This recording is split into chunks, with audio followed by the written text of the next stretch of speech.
So when it comes to paintball guns, there's been a lot of leaps and bounds as far as the technology has improved over the years. You'll see in my hand, this is an example of a gun you might have used about 10, 15 years ago, the Proto Matrix Rail, whereas Joel has the Field 1 Force right here in his hand.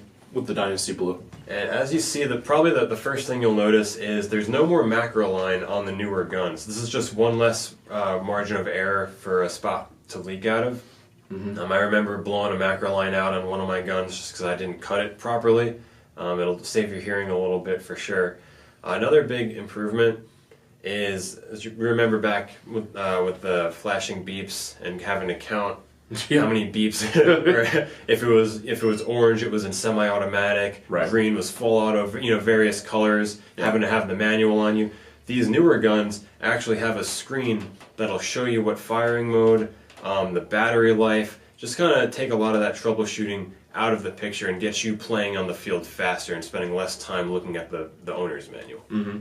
Yeah, the OLED screens are definitely nice, and there's a lot of programmability.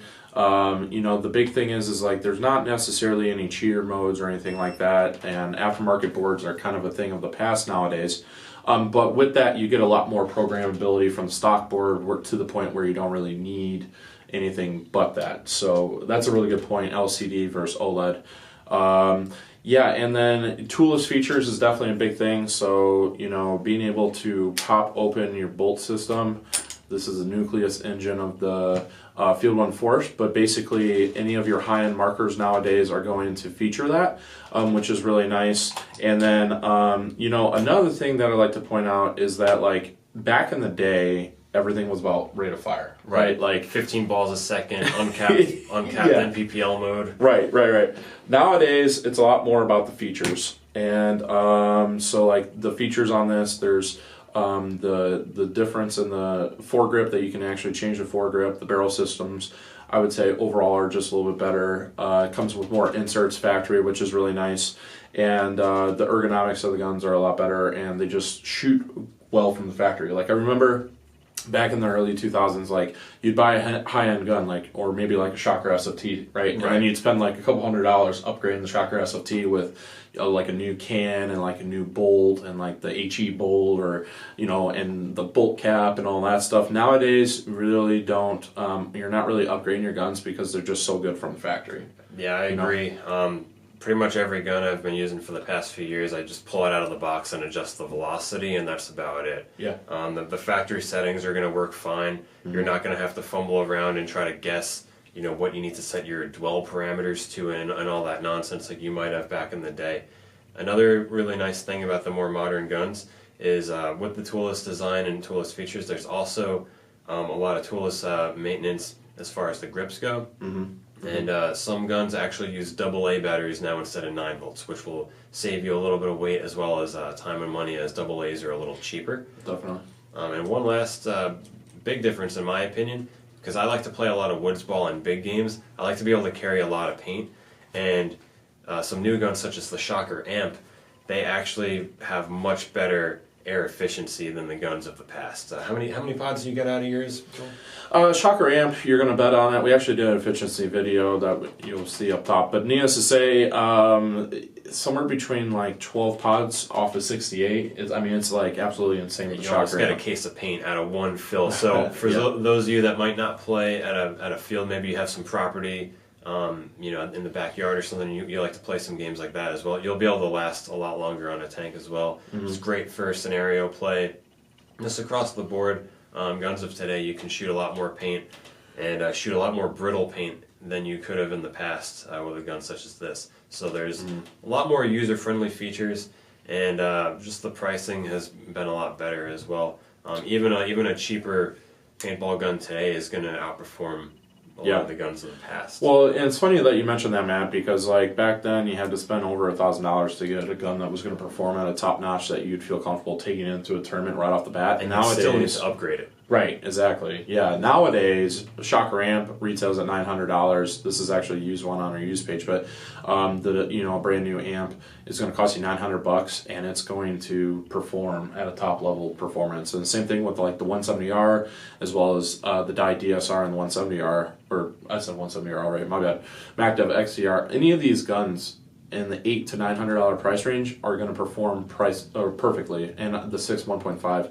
I'm just listing them all off so I won't get flamed on YouTube, but needless to say, they're all great performers for the price. Some of them, even have toolless features at that $900 price point, like the DSR and the 170R, which is really nice.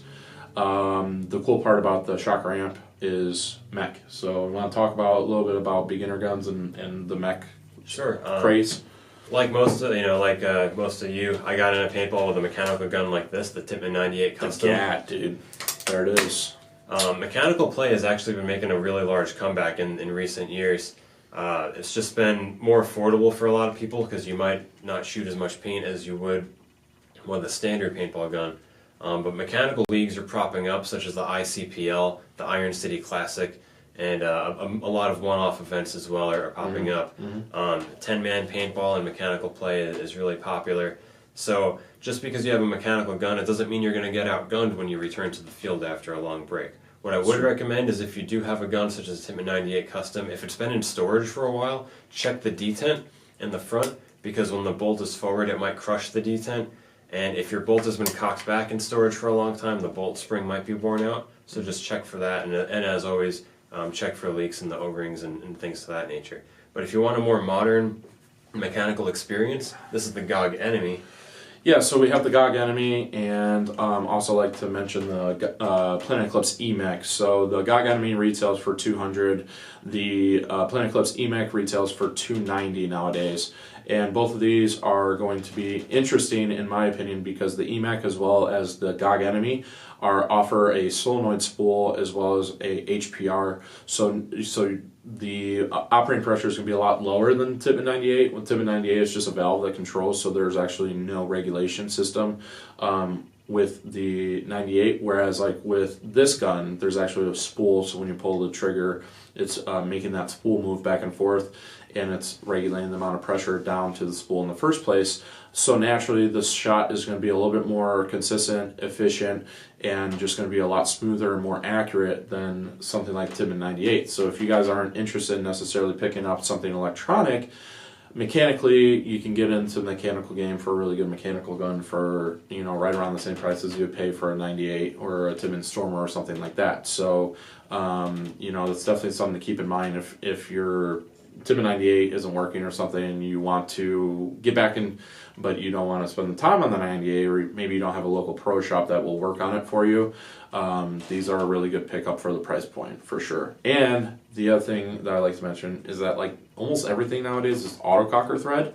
So the GOG Enemy as well as the Planet Eclipse EMEC, and then basically anything that you see here besides the Lux, because they won't give it the program, is autococker thread, which is really nice. So everything on this table besides the TM40 and then almost every other gun on the market's autococker thread.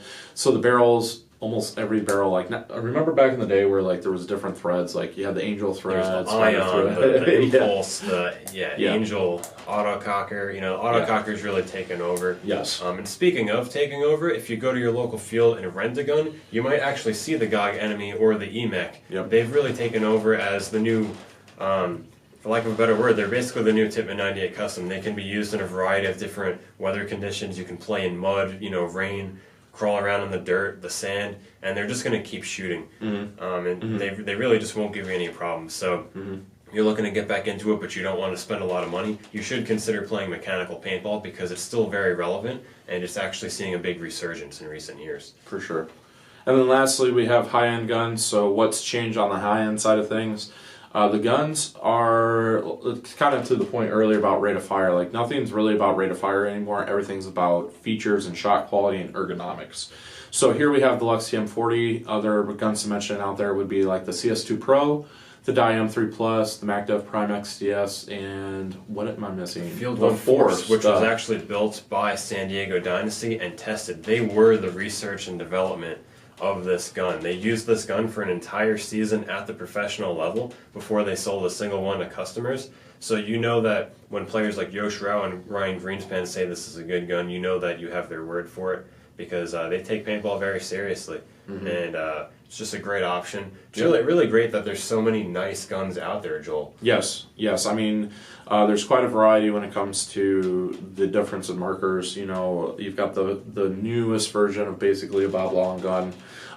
You've got the Lux TM40, the Planet Eclipse guns out there, and everything else like that. The reason why I have the TM40 on the film right now is because the TM40 has the toolless latch system of the Lux X. So basically you're going to pull out your bolt system as a latching mechanism in the back and then a latching mechanism in the front here.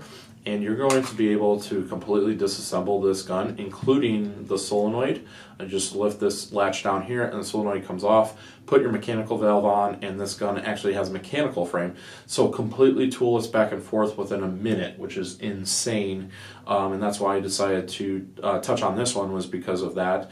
The CS2 Pro also has a mechanical frame, but it actually requires screws, whereas this one does not. So this is the first gun that's ever done that, and I think it's just really cutting edge feature that sets the Lux apart from the other guns. So as this, it's really nice that you basically get two guns for the price of one. You get the mechanical version and the standard version. Yep. So maybe you're at the field and you realize you're a walk-on player and it's mostly beginner players out there. You don't want to intimidate them. You can switch to the mechanical frame and still have a good day of play and conserve some paint, or vice versa. If you show up with the mechanical frame on and you see it's a lot of experienced players and you think you need that firepower, you can switch back to the standard in less than a minute, like Joel just demonstrated. It's real quick and easy to strip it down and switch back and forth. So you really get two options for the price of one. It's really a good idea if you're getting back into the sport to consider the TM40. For sure.